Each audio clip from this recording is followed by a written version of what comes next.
Hello, what's your name and what do you do this weekend? I'm Henry Gremion, aka Incognito, aka Floating Triangle, and I got 4th place at the Knoxville TN Regional. Yo, that's sick. What were you playing? Cool tune, best deck in the room. Cool tune. Yes. You haven't seen a lot of people playing it. How did the deck feel for you this weekend? I loved it. It felt really good. It's still not finished, and you can tell it's missing a lot of pieces. But like the things you are able to do with it are really rewarding, and I put a lot of time into it. Awesome! Congrats on the dub, and let's get into the deck profile, bro. For sure. So you start with the best normal. Q, on normal, only normal, not normal special, you can special a tuner from hand, deck, or grave. Super important because there were a lot of games where like we got into a grind, this was on the top of my deck, I normal summoned it, and then I got an RS back, which is a card I'll show you in a minute, and just like sealed the game because it swings really big, it negates, it's a board breaker essentially. Love it. This card's insane. It's also the best one card combo. That's sick. For the next one, Rico and Mix. These are two sides of the same coin. Both of them say just add another of the Cool Tune deck that is a different level than themselves. So add a non-level 2, add a non-level 3. And when they're sent to the graveyard, they do a different pop effect. So Mix is a monster pop, and Rico is a spell trap pop. Forgot to mention Q, when it hits the graveyard, you get to look at the top 2 cards of your opponent's deck and manipulate them. You can leave one on the top or bottom and then banish the other. Great for information. Wow, okay. Then you have Clip. Clip is like the Fimena in this deck. It's a little bit more selective, at least until we get Crackle. Crackle is like Die-Fi on legs. Or D-Barrier. Can't screw that one up. Wow. You just get to interact with the opponent's extra too much. When this hits the graveyard, you can rip a random, but the guy we're about to get is only able to be made with her, and you get to look at your opponent's extra and banish one until the end phase. So you can hit like a 1 of that's stupid important. Okay. You can only use it during your opponent's main phase, but it's fine. It's a level 2. That's really important. One thing I forgot to mention, all of these monsters have a condition, not an effect, that lets them use a material from your hand. Really cool. It also means you play a lot of hand traps with like advantageous levels. The honorary one, Red Nova, if it's sent to the graveyard for 2 tuners, which all of the ones in the extra care about being made with 2 tuners, you can special a Fire Fiend from your deck. Oh, so that's the synergy with the card. Yes, it's also grabbable off of Q. It's the best 1 card. Or Q is the best 1 card because of this. Okay. On to the non-engine, the hand traps. We're playing 3 Effect Veiler. Level 1 matters a lot. 3+1 makes Trackmaker, and Trackmaker is really good. You play 3 Mourner because you like having as many of this effect as possible. Just a negate? Just a negate, yeah. It's really good into Arthalion. It's really good into Radiant Typhoon.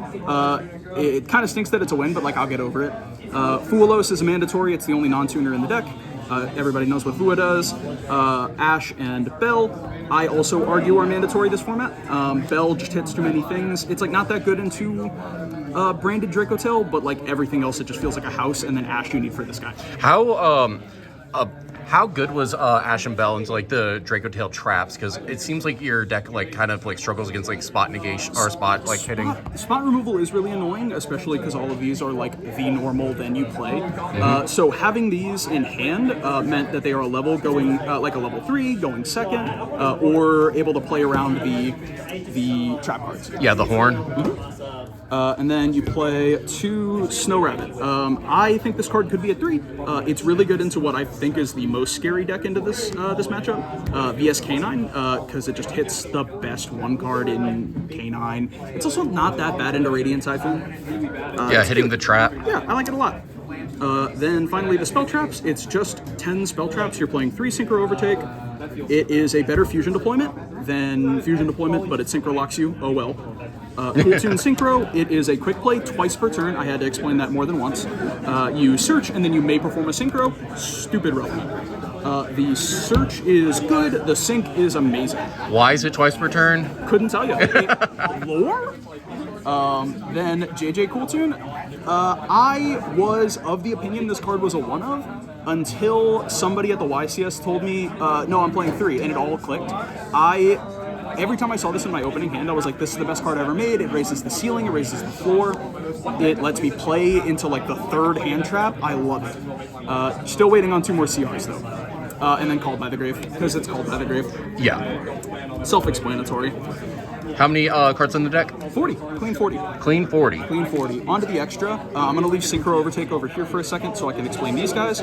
You're playing 3 RS and 3 Remix. Remix and RS both name a monster on them. So in Remix's case, it's Mix. In RS's case, it's Rico, which means you can get from the deck or grave a Mix or a Rico, and then just start playing. This is the best extender because of these guys. RS is a main phase negate, a level manipulator for anything that's 17 or less original attack. Into Yummy, it's crazy. It's crazy into Yummy. And it is a house, because for every tuner in both graveyards, it gains 300. I've become, just like at a glance, be able to tell you the exact attack stat of this monster because of that. Like, I just have to know it. Oh, yeah. Then there's Remix. Remix is similarly good. It's the other level 5. It has to be made with Mix and a level 3. When it's your opponent's turn, you contribute it to special summon 1 tuner from your grave and add 1 tuner from your grave to your hand, and then you may sync. It's important because you don't have to sync. You can add back like an Effect Veiler or an Ash Blossom and then bring back a non-synchro tuner from your grave. It's also 15 extra when an opponent has a tuner on their field or in their grave. Right. 3K is a big number, but like 54 is an even bigger number. Oh, for sure. Yeah. Then you have, I'm going to save that one for last, 3 Trackmaker. This is the thing you make off Q. This is also into Weird Hands, 2 + 2 makes 4. And on summon, it searches for any Cool Tune card. Huge. Oh, yeah. Huge. You love searching. It's the best part. When it is sent to the graveyard as synchro material, you can non-target bounce anything. Really good for interacting with like gummy boards that have a lot of targeting protection. And it has the condition that lets you use a material in hand like the monsters do, which it is the only tuner in the extra that does that. It's a lot of times it is an endboard piece, even if it doesn't have any text on it that's like quick effect speed. Right. Because you're just actively playing on your opponent's turn, sending it to the graveyard, making a Loudness War. Loudness War is the 6. He can be made with any 2 tuners, fully generic. These guys are not generic. These 2 are.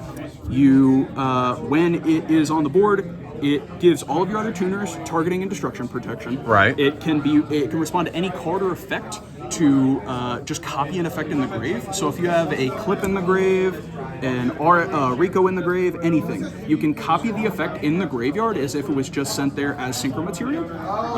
Really? Yeah. So it's just like this looming threat of, oh, here's a form of removal or a form of disruption. I like it a lot. It's also, if you get into a position where you have 1 up and 1 up, your whole board is towers. Your opponent can't really interact with it without non-targeting, non-destruction removal. I remember playing against it one time, and I'm like, I have nothing to out this. Yeah, I got told to go first one time, and I just made 2 of these with the 1 card, and they just were like, oh, okay, so I can kill it. And the last one, the only thing in the extra that is not a Cool Tune card is Zaylin, the honorary Cool Tune. Zaylin is a 7, which matters a lot because 3 + 4 was hard to do before we got Zaylin. It is, if you know Magic the Gathering, it changes the chain into the stack. You can interact with cards in chain like you just couldn't before in Yu-Gi-Oh! In a chain like 2 or higher, you can negate either the most recent thing in the chain or the second most recent thing in the chain. Massive. Wow. I know. Goofy, and it's word soup, but that's all it says. It's also, you can treat it as a non-tuner if you're syncing with it. Oh. So are all your synchros also tuners as well? Yes. You tuner lock yourself stupid early. You also tuner effect lock yourself pretty early. So the ability to just only make tuners with tuners is why this deck is able to function. The only thing I'd change in the extra would help me play around a card in my sideboard, which I'll show you in a second. I want to play 1 Shooting Riser. Shooting Riser is a tuner synchro 7 that lets you make Retaliating Sea go away. We'll move on to the sideboard. It's kind of the last thing. This is also the most subject to change. I think I got a little lucky with my board. It was pretty heavily targeted towards my local scene, and I played a lot of Radiant Typhoon, or I played a lot of Branded Draco Tail. I dodged a lot of Radiant Typhoon. If I would change anything, I'd switch some of these cards to be more effective into that matchup. Right. Corulia and Droll are pretty good into that matchup, but they're not perfect. Retaliating Sea is for the Branded Draco Tail matchup. Don't need to explain these. Retaliating Sea, I might. If your opponent activates a spell card that would special, you can whip this on the board, and it is a die-fi. Anything that would hit the grave is banished instead. And then you can search Max C off of it. You sure can. Yeah. What I really need to do is be able to get rid of this guy, and I need a Coral Dragon and a Shooting Riser. That way I can have a 2 or a 3 get this guy off my board. Right. Then you have Lightning Storm, Board Breaker. It's fine. This could be Evenly. This could be Harpies. This could be anything really. This is just what I had and what I liked. And then you're going first tools. These Solemns. How did you like Strike this format? I liked it fine. Strike, unironically, this card was more relevant negating bells into my remixes than it was like negating a summon. It also negated an Ash into a grind game. If 1500 is negligible, 4K hurt a little bit, but like you're not gonna not play Judgment. It's so free. One other thing I'd change outside of making this sideboard a little bit more targeted to Radiant Typhoon, I would play TC Boo. There can be only one because really it's just a sticky. It's hard to explain, but so few of the cards in this deck care about the lock from TC Boo. You can't really out it yourself, but you don't have to. And there's just sometimes when you flip it face up and you win the game immediately. That's fair. Yeah. Can you show me like what the combo kind of looks like? Yeah. For the people who don't know. The best combo in the deck is one. And where is my girl Red Nova? At the very top, probably? Very bottom. Very bottom. So the best combo in the deck gets you here. You normal summon Q. Q effect a special from hand, deck, or grave. You special summon Red Nova, 3 and a 1, sync off into a Track Maker. You have a pretty long chain here. You go Chainlink 1 Track Maker, Chainlink 2 Red Nova, Chainlink 3 Q. This is going to search you anything in the deck. This is going to special summon a Fire Fiend, and this is going to get you information off the top of your opponent's deck. This card is kind of a hand rip. Because if you just give your opponent something that doesn't matter, not only do you get information, you give them something that just isn't on the top of their deck anymore. Right. I've given them Ash Blossoms and then just done all my searching in the end phase. So Chainwood Resolve backwards, you'd get the information, you'd special a Fire Fiend, and then you'd search anything. A lot of times you're searching the Cool Tune Synchro. There were times when I did this, and during my end step, just shotgunned this to search to do it. You'd rather set it, but if you know your opponent's drawing an Ash, you would just like to just do this. Yeah, just having that knowledge of what your opponent's going to have later on just feels so nice. Yup. There's also been times where I'm like, okay, you can have the Fooey, you can have the Nib. I'm never going to play into this ever again now that I know you have it. And then on Summon Rico, we'll search a level 2, you'll grab a Clip. This is a deceptive amount of interaction. You set this, go to your opponent's turn. During your opponent's turn, you can activate the effect of Clip during the main phase to special summon her to turn these two into an RS, Rico plus a 2, or these two into a Loudness War for a extra deck rip, a non-target bounce, and the threat of another non-target bounce out of the extra deck. Also protection for the RS that ends up coming down later. You have the Cool Tune Synchro to get your search. You can insulate your plays. Protect the thing that comes down.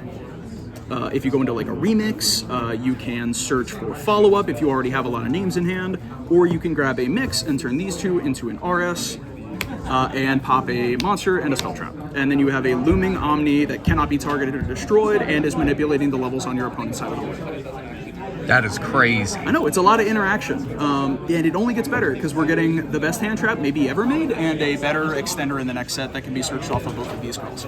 So, I'm excited. All right. The deck looks amazing. I'm very happy that you were able to do such a great feat with this deck. Yeah. I am not going to lie, the main deck 40 is very heavily inspired from the YCS. And I wouldn't have been able to do it if I didn't buy the third Starlight Clip. Yeah, exactly. Do you have any shout outs you want to give? Yeah, shout out Next Level Games, shout out RK specifically, round 6, you know what's up. Shout out just all my friends here. You, Michael behind you, Harlan, Will, a bunch of testing. You guys are great. I like the store. I like this deck. Happy to have done so well. Heck yeah. Good job again, bud. Appreciate you.